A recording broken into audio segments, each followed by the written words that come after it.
네, 우리 옆에 계신 분들, 좌우에 계신 분들 보시면서 인사하겠습니다. 사랑합니다. 축복합니다. 사랑합니다. 축복합니다. 지금은 이제 한낮이죠. 오전인데 이제 낮이 있으면 또 밤이 있습니다. 빛이 있으면 어두움이 있기 마련입니다. 하나님을 믿는 사람이 있으면 믿지 않는 사람이 있죠. 하나님을 믿지 않는 사람, 좀 더 나아가서 신은 없다고 하는 사람을 보통 무신론자라고 합니다. 우리는 그런 사람들을 어두움 가운데 있는 사람이다 라고 보통 이야기하고 말합니다. 그런데 그들에게도 빛이 있습니다. 어둠만 있는 것이 아니라 빛이 있습니다. 그들의 빛은 뭐냐면 무신론자들은 신을 믿지 않습니다. 신이 있다고 하지 않지만 신이 없기 때문에 자기들에게 있는 합리성과 또 사람을 믿고 의지해서 그 안에서 선을 만들어가고 선을 추구해 갑니다. 신이 없기 때문에 어두움이 있지만 그들에게는 합리와 이성과 또 사람이 있기 때문에 빛이 있습니다. 반대로 하나님을 믿는 사람들 혹은 모든 종교인들, 종교를 가지고 있는 사람은 그 종교의 빛 안에서, 그 하나님의 빛 안에서 살아가는 사람입니다. 근데 그들에게도 빛이 있지만 어두움이 또 있습니다. 여러분이 그 세계사에서, 인류의 세계사 역사에서 대학살 사건들을 좀 찾아보시면 대학살 사건들의 이면에는 대부분 종교가 있습니다. 기독교도 물론이고요. 이슬람교, 흑교, 이런 종교들이 그 뒤에 진을 치고 있습니다. 그러니까 종교라는 그 빛 안에 있기도 하지만 그 어두운 면에서 전쟁과 분열과 학살이라는 것이 그 어두운 면에 공존하고 있다는 사실입니다. 찰스 스윈돌 목사님이라는 분이 이런 말씀을 하셨습니다. 자기가 그리스도인들에게 설교를 할 기회가 딱 한 번만 주어진다면, 딱 한 번밖에 설교할 기회가 없다면 자기는 이런 제목으로 설교를 할 거랍니다. 종교적이지 않는 그리스도인이 되는 방법. 그리스도인이긴 한데 종교적이지 않는 그리스도인이 되는 방법이라는 제목으로 설교를 하겠다라고 얘기했습니다. 이건 무슨 얘기냐면 참된 그리스도인은 종교인이 아니라는 얘기입니다. 참된 그리스도인은 종교적인 것과 다르다는 이야기입니다. 또 다르게 표현해보면 아주 종교적인 것이라 할지라도 그것이 참된 그리스도인이라고 이야기할 수 없다라는 겁니다. 굉장히 종교적입니다. 그런데 아무리 종교적이어도 그 종교적인 것이 그리스도인을 이야기하는 게 아니라는 거죠. 오늘 우리가 읽었던 본문에 등장하고 있는 유대인들이 딱 그렇습니다. 그들은 율법 그리고 할례라고 하는 어떤 종교적 러닝머신 같은 데에 올라타 있는 사람들 같습니다. 그래서 아주 열심히 뛰죠. 열심히 노력합니다. 점점 속도를 내서 더 빨리, 더 힘차게 최선을 다해서 율법과 할례를 지키고 나아갑니다. 아주 매우 수고합니다. 그런데 이 러닝머신 위에 타고 있으면, 이 종교 러닝머신 위에 타고 있으면 아무리 수고하고 열심히 해도 죄로부터 우리를 멀어지게 할 수 없습니다. 죄로부터 우리가 자유하지 않습니다. 뿐만 아니라 아무리 열심히 수고하고 노력을 해도 하나님께 가까이 가지 못합니다. 분명 수고하고 열심을 내기는 했는데 죄로부터 멀어지지도 못하고 하나님께 가까이 가지도 못하는 모습. 죄로부터 멀어지고 하나님께 가까이 가는 건 열심히 수고하고 노력하는 걸로 되는 것이 아니라 오직 은혜로만 되는 겁니다. 하나님 주시는 은혜로만 죄로부터 멀어질 수 있고 하나님께 가까이 갈 수 있는 거죠. 우리가 잘 아는 말이 이런 말이 있죠. 세상에 공짜란 없다. 그렇죠? 공짜는 없습니다. 그리고 성경에 있는 표현들을 바꾸면 심은 대로 거둔다 라는 인과응보를 우리가 잘 아는 표현입니다. 그래서 신앙도 올바른 신앙 그리고 올바른 전통 안에서 더 올바르게 더 바르게 더 열심히 해야만 한다고 생각합니다. 열심히 해야 됩니다. 올바른 신앙을 가져야 됩니다.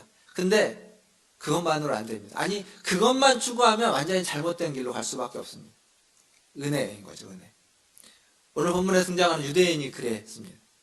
오늘 유대인의 어떠한 모습, 유대인의 모습들을 좀 살펴볼 것인데 저는 유대인을 제가 이야기하겠지만 여러분이 그리스도인으로 성도인 나 자신으로 오늘 말씀을 들으면 좋겠습니다. 사실 본문에 유대인이라 하는 내가 하는 이 유대인이라는 말을 그리스도인이라고 하는 내가라고 바꿔서 읽어도 하등의 이질감이 느껴지지 않습니다. 그대로 우리가 이해되고 고개가 끄덕여질 만한 내용입니다. 오늘 설교도 그렇게 들으시면 좋을 것 같습니다. 먼저 보면 유대인이라고 불리는 사람들, 오늘 17절에 등장하는 사람들에게는 나름의 자부심이 있었습니다. 자랑이 있었죠. 그게 뭐냐면 17절을 보면 유대인이라고 불리는 것 자체가 자랑스러운 것이었고, 그리고 더 나아가서 그 하나님을 아는 것, 하나님을 자랑하는 것. 17절 말씀을 한번 다시 보면 이렇게 적혀 있죠. 유대인이라 불리는 내가, 그 부름이 자랑스러운 겁니다. 율법을 의지하며 하나님을 자랑하며, 율법을 의지한다. 율법을 그들이 가지고 있다라는 의미입니다. 율법을 가지고 있고 하나님을 자랑한다. 하나님과 친밀한 관계다라는 것을 자랑하는 거죠. 그런 자부심이 그들에게 있었습니다. 뿐만 아니라 율법을 가지고 있기에, 율법을 알기에 율법의 내용을 알아서 하나님의 뜻을 아는 것이고 선악간에 분별할 수 있는, 분간할 수 있는 사람들이 됐습니다. 더 나아가서 그들은 다른 사람을 가르치는 자로 자신들을 여겼습니다. 그래서 19절과 20절에 보면 이렇게 되어 있죠. 맹인의 길을 인도하는 자요, 어둠에 있는 자의 빛이요. 율법에 있는 지식과 진리의 모본을 가진 자로서 알고 있기 때문에 어리석은 자의 교사요, 어린아이의 선생이라고 스스로 믿으니, 자기 자신을 그렇게 생각했습니다. 그게 그들의 자부심이고 자긍심이었습니다. 맹인의 길을 인도하는 자, 어둠 가운데 있는 자의 빛, 어리석은 자의 교사고 어린아이의 선생이다 라고 여겼습니다. 좋은 말들은 다 갖다 붙인 것 같습니다. 이런 사람 얼마나 훌륭하고 얼마나 좋은 사람입니까? 자기 자신에 대해서 자존감도 높고, 그리고 하나님과도 아주 가깝고 친밀하고, 더 나아가서 아주 선악을 분별할 수 있는 지혜와 지식, 탁월한 것들을 가지고 있고, 그것으로 다른 사람을 인도하고 다른 사람에게 빛이 되어주고 가르칠 수 있고 선생이 되는 사람, 아주 훌륭한 사람이죠. 우리가 이런 사람이 된다면 아무런 여한이 없을 정도로 훌륭한 사람입니다. 그런데 이 표현 안에 숨겨져 있는 유대인의 교만이 있습니다. 다시 한번 19절, 20절을 보면 유대인들은 자신들 외에 다른 사람들을 뭐라고 표현하고 있냐면 맹인이라고 표현하고 있습니다. 그리고 자신들 외에 다른 사람들을 어두움에 있는 자라고 표현하고 있죠.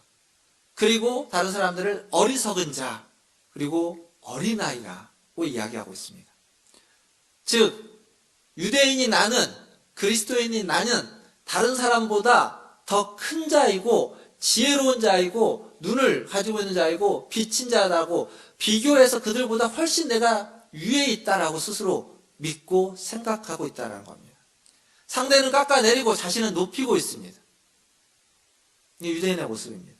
심지어 유대인들은 이방인을 뭐라고까지 표현했냐면 개라고까지 표현했습니다. 그러니까 자기는 사람이고 이방인들은 개와 같은 존재다 라고까지 그들은 생각했습니다. 그렇게 낮추고 자신은 높였습니다. 앞에서 제가 이런 말씀 드렸죠. 이 유대인이라는 단어를 그리스도인이라고 바꿔도 하등 이상할 게 없다고. 어떠십니까? 한번 바꿔서 생각해 보시면 우리도 그러고 있나요? 교회를 열심히 다니는 사람들이 밖에서 자꾸 남을 가르치려 들고 말하고 이야기하고, 물론 그렇게 자꾸 가르치려 들고 말하고 이야기하는 사람의 대표가 목회자겠죠. 저도 예외가 아닐 겁니다. 남과 비교하기를 좋아하고, 그래서 남들보다 비교해서 좀 더 위에 서려고, 성공하기 위해서 더 하나님께 매달리고 더 열심을 내고, 그리고 성공하면 교만해지고 우쭐해지고. 어느 교회에서 철야 기도를 기도원으로 갔다고 합니다. 말 그대로 철야 기도죠. 밤늦게까지, 저녁에 가서 밤늦게까지 기도합니다. 기도를 시작했을 때는 안 그렇겠지만 기도를 좀 하다 보면 하루 종일 일을 하고 피곤하기 때문에 지쳐서 조는 분들이 계시고, 심지어는 이제 한두 시간쯤 지나면 자는 분도 계시겠죠. 그런데 어느 한 권사님이 기도를 열심히 하시고 기도 훈련을 잘해서 철야 기도를 거뜬히 해내시는 권사님이 한참을 기도하다가 보니까 졸고 있는 모습들이 보이는 겁니다. 그리고 어떤 분들은 자고 있습니다. 그걸 보면서 이 권사님이 답답한 거죠. 그래서 그렇게 기도합니다. 하나님, 우리 교회는 이래서 문제입니다. 그 잠깐도 기도하지 못하고 한두 시간도 기도하지 못하고 저렇게 졸고 저렇게 자고 있습니다. 하나님 어떻게 해야 됩니까? 도대체 어떻게 해야 우리 교회가 좀 제대로 된 교회가 될까요? 라고 하면서 기도합니다. 하나님 응답하시죠. 뭐라고 응답하시냐면 그렇게 불평할 거면 너도 자라. 이렇게 응답하십니다. 누가 만들어낸 얘기일 겁니다. 우리는 자꾸 종교적인 것뿐만 아니라 사회적인 것 어떤 영역에서든지 다른 사람보다 조금 더 우위에 있음을, 우위를 점하고 있음을 비교해서 내가 좀 낫다라는 생각들을 은연중에 하고 있습니다. 그래서 조금만 잘 되면 그냥 교만해집니다. 나도 모르게 그렇게 되는 거죠. 그리고 어쩌면 그게 그냥 우리의 모습이고 모든 인간다운 모습일지도 모르겠습니다. 교만하지 않은 척 하려고 애쓸 뿐이죠. 교만하지 않은 게 아니라 교만한데 교만하지 않은 척, 교양이 있기 때문에 좀 이걸 숨겨가려고 하는 거죠. 이게 유대인이라고 불리는 사람, 이게 그리스도인이라고 불리는 사람들의 내면의 세계고 민낯이라고 이야기할 수 있습니다. 근데 이것보다 사실 더 큰 문제가 있습니다. 이건 그냥 본인의 내면에서의 문제, 상대방과 비교해서 상대방보다 좀 더 우위를 점하고 있는 문제에 머문다면 이것보다 더 큰 문제는 더 심각한 이야기입니다. 그 뒤에 21절부터 나오는 얘기죠. 20세기의 위대한 설교가라고 하는 영국의 마틴 로이드 존스라는 분이 계십니다. 그분이 로마서 강해에서 이 말씀, 이 부분을 가지고 이런 얘기를 했습니다. 매일 성경을 읽으면서 성경의 진리를 자기 자신에게 적용하라. 성경을 읽으면서 스스로 성경이 말하고 있는 대상은 바로 나라고 생각하라. 그렇게 성경을 아주 면밀하게 읽어라. 그렇지 않으면 성경을 읽는 것 자체가 더 위험한 일이다 라고 했습니다. 무슨 얘기냐면 성경을 아는데, 율법을 아는데 그 율법을 아는 지식, 그 율법에서 가르치는 가르침을 가지고 자기 자신에게는 적용하지 않고 남에게만 적용하는 겁니다. 남에게. 유대인들이 그러고 있는 거죠. 오늘 말씀을 보시면 도둑질하지 말라는 내가, 도둑질하지 말라고 가르치는 내가 도둑질하고 있다는 겁니다. 간음하지 말라고 하시는 내가 간음하고 있다는 겁니다. 우상을 가진 여기는 내가 신전의 물건을 도둑질하고 있다는 거죠. 그러니까 자신들이 말한 대로 자신들이 살지 않는 겁니다. 행하지 않는 겁니다. 이게 더 큰 문제입니다. 깨달았습니다. 알고 있습니다. 도둑질하지 말아야 된다는 것, 간음하지 말아야 된다는 것, 우상을 멀리해야 된다는 것 알고 있는데 그렇게 살지 않습니다. 하나님의 말씀이, 하나님의 율법이 아무런 힘이 없는 겁니다. 살아 운동력 있는 하나님의 말씀이 그 말씀을 아는 자들에게 아무런 힘이 없고 영적인 능력이 없어져 버리게 되는 거죠. 그러면서도 영적인 우월감에 취해서 다른 사람을 내려다보고 있는 모습. 그게 유대인들의 모습입니다. 지난주에도 말씀드렸지만 하나님의 진노, 하나님의 심판의 기준은 말씀을 아느냐, 율법을 아느냐, 그것을 얼마나 가지고 있느냐가 아니라 그 율법을 얼마나 따라 살고 있느냐, 실천하고 있느냐, 그 말씀에 순종하고 있느냐였습니다. 말씀에 담겨진 하나님의 뜻을 아느냐가 아니라 말씀에 담겨진 하나님의 뜻대로 살고 있느냐가 더 중요한 문제다라고 말씀드렸죠. 산상순에 보면 예수님은 그것을 이렇게 이야기하고 있습니다. 7장 21절에 보면 나더러 주여 주여 하는 자마다 다 천국에 들어갈 것이 아니요 다만 하늘에 계신 내 아버지의 뜻대로 행하는 자라야 들어가리라. 24절에 보면 산상순의 결론입니다. 그러므로 누구든지 나의 이 말을 듣고 아는 자가 아니라 행하는 자는 그 집을 반석 위에 짓는 지혜로운 사람과 같다라고 했습니다. 그리고 26절에 보면 반대로 나의 이 말을 듣고 행하지 않는 자는 그 집을 모래 위에 짓는 자와 같다라고 이야기했습니다. 말씀을 듣고 아는 자가 아닙니다. 말씀을 기억하고 말씀을 붙잡고 말씀을 많이 묵상하고 말씀을 암송하고 있는 자가 아니라 말씀을 듣고 행하는 자가 모래 위가 아닌 반석 위에 집을 짓는 자다라고 예수님 말하고 있습니다. 우리는 로마서는 믿음을 이야기하고 야고보서는 행함을 이야기한다라고 알고 있지만 얼마 전에 제가 전했던 야고보서 말씀을 기억해 보시면 야고보서도 로마서도 믿음과 행함을 동시에 이야기하고 있습니다. 복음서에서 예수님도 그렇게 이야기하고 있습니다. 하나님이 기뻐하는 것은 말씀을 알고 전하고 선포하는 데에서 끝나는 것이 아니라 그 알고 전하고 선포한 대로 살아가는 겁니다. 알고 전하고 선포한 것대로 순종하는 겁니다. 다 그러지 못할지라도 그 전한 만큼 말한 만큼 알고 있는 만큼 다 순종하고 다 따르지 못할지라도, 아니 그러다가 실패하고 반대로 할지라도 다시 돌아와서 순종하고자 애쓰는 것, 노력하는 것, 실천 안 하고 힘쓰는 것, 그것이 하나님이 원하시는 믿음이고 하나님이 원하시는 삶의 모습이고 그리스도인다운 것이라고 이야기할 수 있습니다. 유대인들의 실패는 여기에 있습니다. 유대인처럼 우리도 실패해서는 안 될 겁니다. 근데 우리가 이런 실패를 많이 하죠. 얼마 전에 저도 했습니다. 근데 지민이에게 무슨 얘기 하다가 다른 사람이 너를 비하하고 비난하는 것은 당연히 받아들여서도 안 되겠지만 너 스스로도 너 자신을 비하하거나 낮추지 마라. 자기 자신을 무시하는 생각을 하지 마라. 그리고 담이 그런 얘기하면 그거에 대해서는 저항하고 반대하고 따르지 않아야 된다. 그렇게 얘기했습니다. 근데 그리고 한 2, 3일쯤 지나고 제가 지민이가 옆에서 공부하고 있는데 같이 문제를 풀다가 야, 너 이거 모르잖아. 모르는데 뭐 하냐 하면서 열심히 풀고 있는데 한마디 했습니다. 빨리 하라는 얘기였죠. 빨리빨리 하고 모르면 모른다고 하고 물어보라고. 근데 그게 지민이가 기분이 확 나쁜 거죠. 나중에 이제 기분 나쁜 이유를 저한테 이렇게 문자로 보냈는데 그걸 보니까 아빠가 그렇게 얘기해놓고 아빠가 왜 자기를 무시하냐는 겁니다. 자기 열심히 하는데, 열심히 하려고 노력을 하고 있는데, 애쓰고 있는데 왜 무시하냐는 거죠. 다른 사람이 이렇게 얘기해도 그거에 저항하라고 하는데 왜 아빠는 나한테 그러냐고. 할 말이 없더라고요. 할 말이 없습니다. 근데 우리가 많이 그러고 있지 않습니까? 자녀들에게 하는 말, 다른 사람들에게 권면하고 있는 말, 그 말대로 내가 살아가기만 한다면 아마 우리는 세상 모든 사람들로부터, 내 주위에 있는 모든 사람들로부터 존경받을 겁니다. 근데 그렇게 말은 하는데 나는 그렇게 못하고 있지 않습니까? 그러니까 유대인이라 불리는 그들과 우리가 다르지 않습니다. 똑같습니다.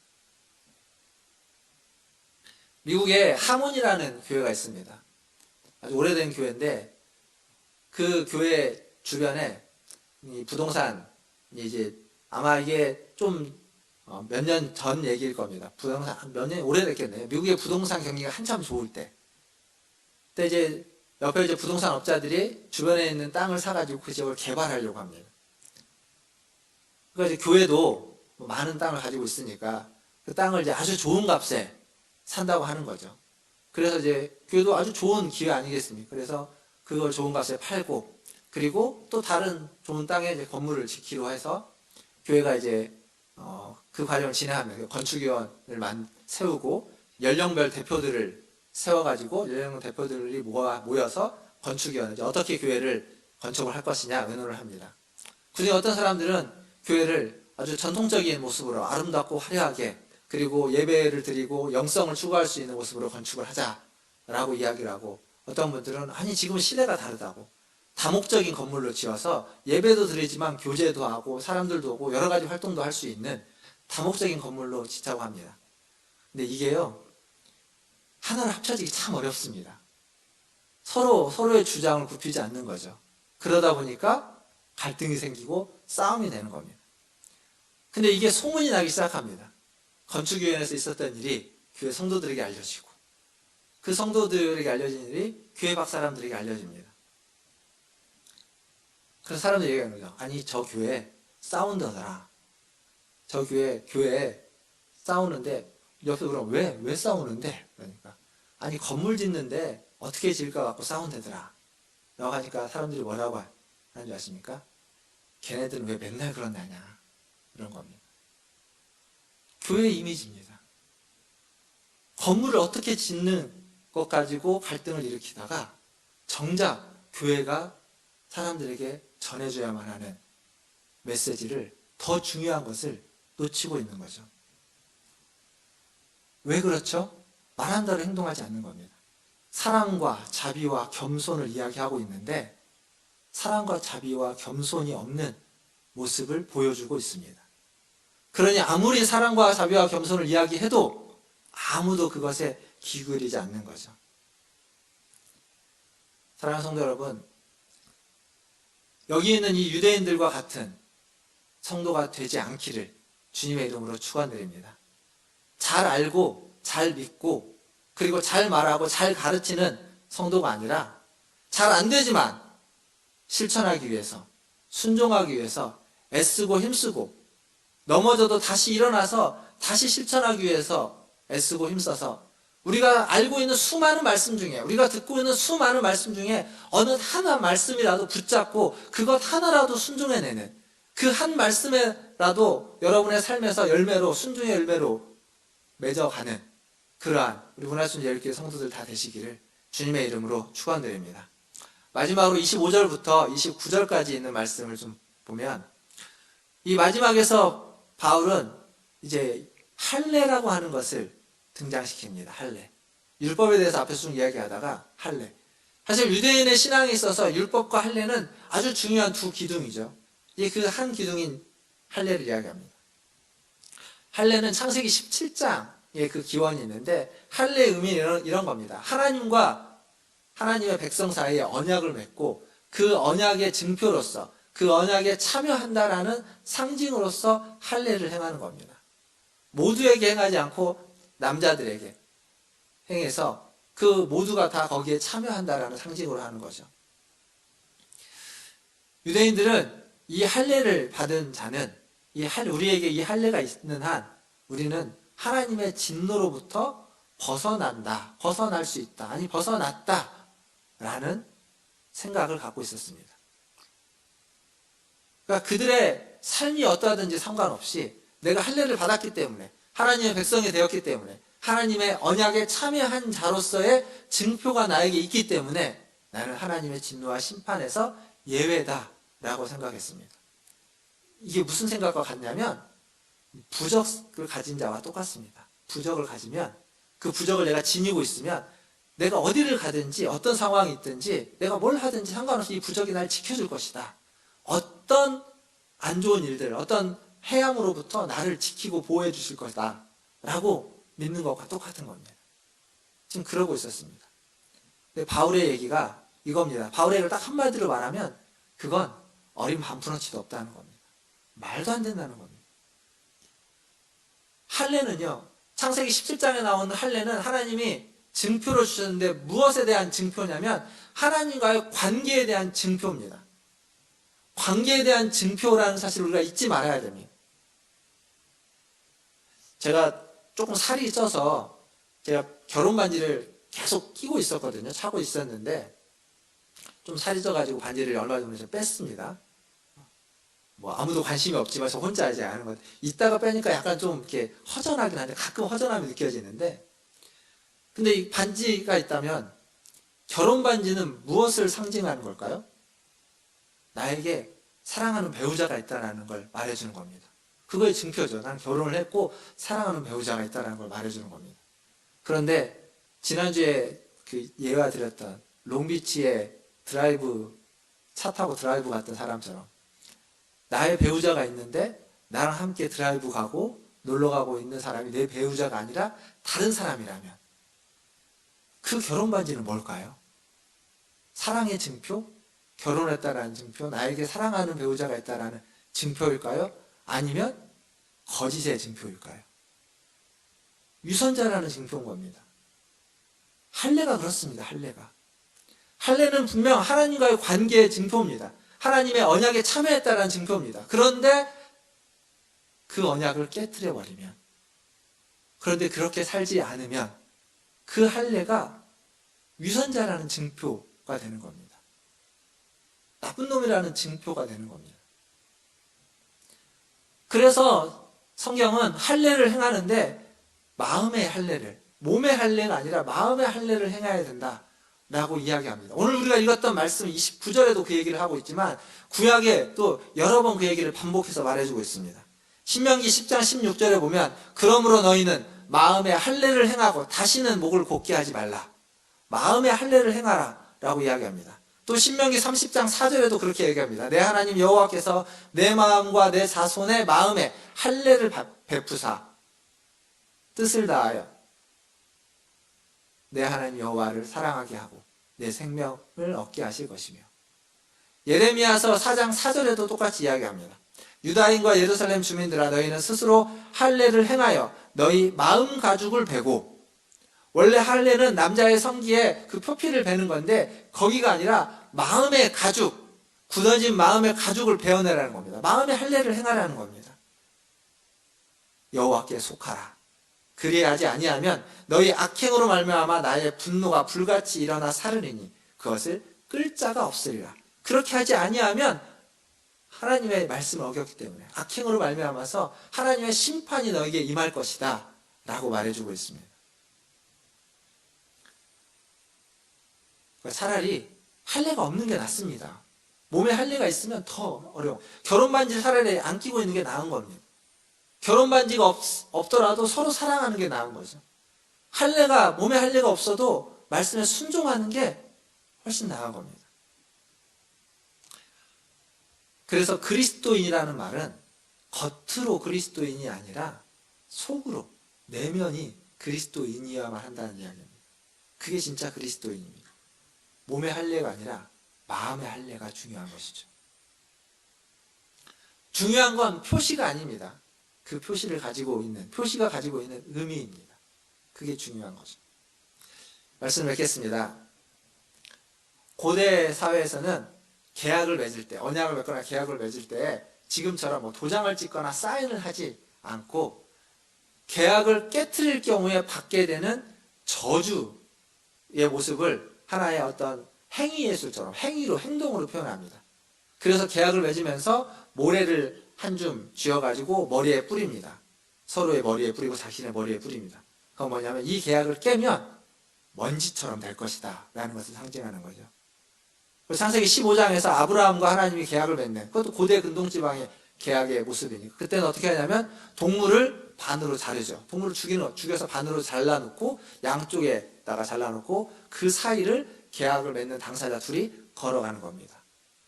이 계약을 깨면 이 동물처럼 너는 죽을 것이다 라는 것을, 그 행위를 통해서 계약을 성립하는 겁니다. 할례는 하나님과 우리가 맺은 언약의 상징, 하나님과의 관계의 상징으로 할례를 행하라 라고 했고, 할례는 그렇다고 말씀드렸습니다. 근데 할례는 사람의 가장 개인적이고 가장 은밀하면서도 가장 부드러운 부분을 잘라내는 겁니다. 잘라내는 거예요. 단절시키는 겁니다. 그게 할례입니다. 그럼 이것이 말해주는 건 뭘까요? 하나님과 맺은 언약을 너희가 깨버리면 하나님으로부터, 하나님과 너와 나는 단절될 것이다 라는 걸 이야기합니다. 잘라버릴 것이다, 잘라낼 것이다 라는 거죠. 하나님과 단절되고 사람들과도 단절되고 생명으로부터 단절될 것이다 라는 것을 말해주는 겁니다. 그런데 이런 단절이 이미 일어났습니다. 골로새서 2장 11절에 보면 이런 말씀이 있습니다. 또 그 안에서 너희가 손으로 하지 아니한 할례를 받았으니 곧 육의 몸을 벗는 것이요 그리스도의 할례니라. 바울이 지금 골로새 교인들, 이방 교인들에게 그리스도의 십자가에 대해서 이야기하면서 지금 이 말씀을 하고 있습니다. 너희는 손으로 행한 할례가 아니라 손으로 하지 아니한 할례를 받았는데 그리스도의 할례를 받았다. 너희에게는 그리스도의 할례가 있다 라고 말해주고 있습니다. 예수 그리스도가 십자가에 달려 죽음으로써 하나님과 단절되었습니다. 아버지로부터 버림받았습니다. 단절되었습니다. 그리고 살아있는 자의 땅, 이 땅에서 죽음으로, 이 땅에서 생명에서 단절됨을 경험했습니다. 그리스도가 왜요? 그리스도가 왜 단절됨을 경험했습니까? 우리 때문에. 언약을 깨트린 자가 받아야 되는 그 단절의 저주를 그리스도가 직접 받으셨고, 그 저주로 말미암아, 그 단절로 말미암아 우리가 그 안에서 함께 할례를 받은 것과 같아졌습니다. 그리스도의 할례를 우리가 받았던 겁니다. 이게 우리가 할 수 있는 일이 아닙니다. 우리의 힘으로, 우리의 능력으로, 우리의 어떤 수고로, 우리의 열심으로 러닝머신 위에서 뛰듯이 아무리 애쓰고 분발한다고 해서 이루어낼 수 있는 일이 아닌 겁니다. 이것은 오직 은혜로만 가능한 거죠. 그리스도의 은혜. 그리고 그 은혜를, 그리스도가 하신 그 일을 성령 안에서 우리가 받아들일 때 우리 안에서 마음의 할례가, 그리스도의 할례가 이루어지는 겁니다. 그런 자를 하나님이 칭찬하십니다. 오늘 우리가 읽었던 말씀 29절 마지막에도 그렇게 되어 있죠. 오직 이면의 유대인이 유대인이요 할례는 마음에 할지니 영에 있고 율법 조문에 있지 아니한 것이라. 그 칭찬이 사람에게서가 아니라 하나님에게서니라. 마음의 할례를 받은 자, 마음의 할례를 행한 자를 하나님이 칭찬한다는 겁니다. 그리스도의 할례를 받은 자를 하나님이 인정하고 칭찬한다는 겁니다. 사랑하는 성도 여러분, 우리의 신앙은 여기에서 써야 됩니다.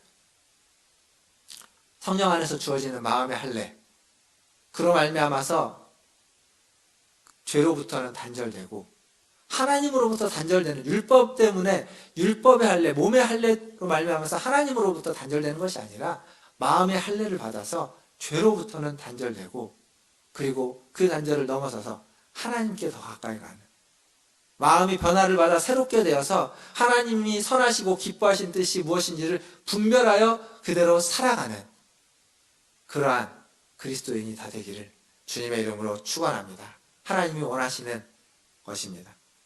마음으로 할례를 받는 저와 여러분 다 되기를 주님의 이름으로 축원합니다. 기도하겠습니다.